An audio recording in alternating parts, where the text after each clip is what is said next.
महापालिका क्षेत्रात भांडवली मूल्यावर आधारित घरपट्टी लागू केली आहे। यामधून शाळा, निवासी इमारतीतील कार्यालये, धर्मादायी संस्थांना कर सवलतीसह भारांक संख्या निश्चित करण्याचा प्रस्ताव महापौर समितीकडे पाठवला जाणार आहे। पण कृती समितीने केलेल्या इतर मागण्या फेटाळण्यात येतील, असे आयुक्त संचिता महापात्र यांनी स्पष्ट केलं आहे। महापालिकेच्या भांडवली मूल्यावर आधारित घरपट्टीच्या विरोधात मंगळवारी घरपट्टी वाढ विरोधी कृती समितीच्या वतीने महापालिकेवर मोर्चा काढला। यानंतर आयुक्तांनी संवाद साधलाय।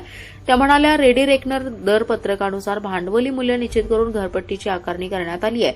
सर्व प्रकारच्या मिळकतींना एकच दर लागू केलेला नाही। बैठ्या घरांना सदनिकेचे दर लागू केलेले नाहीत, असंही त्यांनी सांगितलंय। स्वतंत्र रेडी रेकनर दर खुल्या भूखंडांना लागू केलाय, त्यामुळे कृती समितीचा आक्षेप वस्तुस्थितीला धरून नसल्याचं आहे।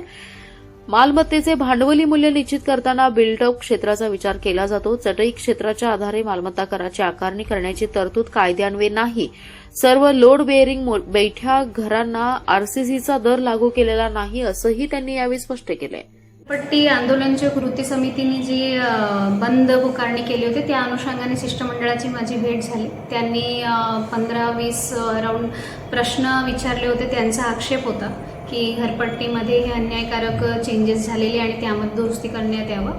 त्या अनुषंगाने आम्ही त्यांना रितसर लेखी उत्तर दिलेले आहेत आणि त्यामध्ये जरी अजून काही त्यांच्या शंका असेल, जे माननीय महापौर साहेबांच्या अध्यक्षतेखाली समिती नेमण्यात आलेली आहे, त्यांचं म्हणणं होतं त्यामध्ये काही तज्ज्ञ व्यक्ती घेऊन त्यांचं मत घेऊन जे काही चेंजेस प्रस्तावित करायला पाहिजे त्या अनुषंगाने प्रस्तावित करण्यात यावं।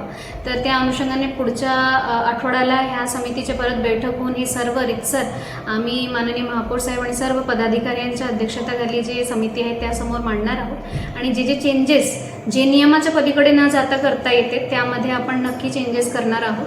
पण जे बेसिक गोष्टी आहेत, जे भांडवली मूल्याच्या फाउंडेशन आहे, त्यामध्ये चेंजेस करता येणार नाही। जसं आहे की भांडवली मूल्यामध्ये जे रेडी रेकनर दर आपण साहेब रजिस्टरचं घेतो ते बेसिक गोष्टी आहेत, त्यामध्ये चेंज करता येत नाही। किंवा बिल्टअप एरियाचे जे विषय आहेत त्या अनुषंगाने पण आपल्याला जे बेसिक गोष्टी आहेत ज्यामध्ये भांडवली मूल्य पूर्ण आधारित राहते त्याला चेंज करता येत नाही। पण ज्या लोकांना सवलत द्यायला पाहिजे किंवा काही चेंजेस करायला पाहिजे त्या अनुषंगाने नक्की प्रशासन सकारात्मक दृष्टिकोन ठेवेल।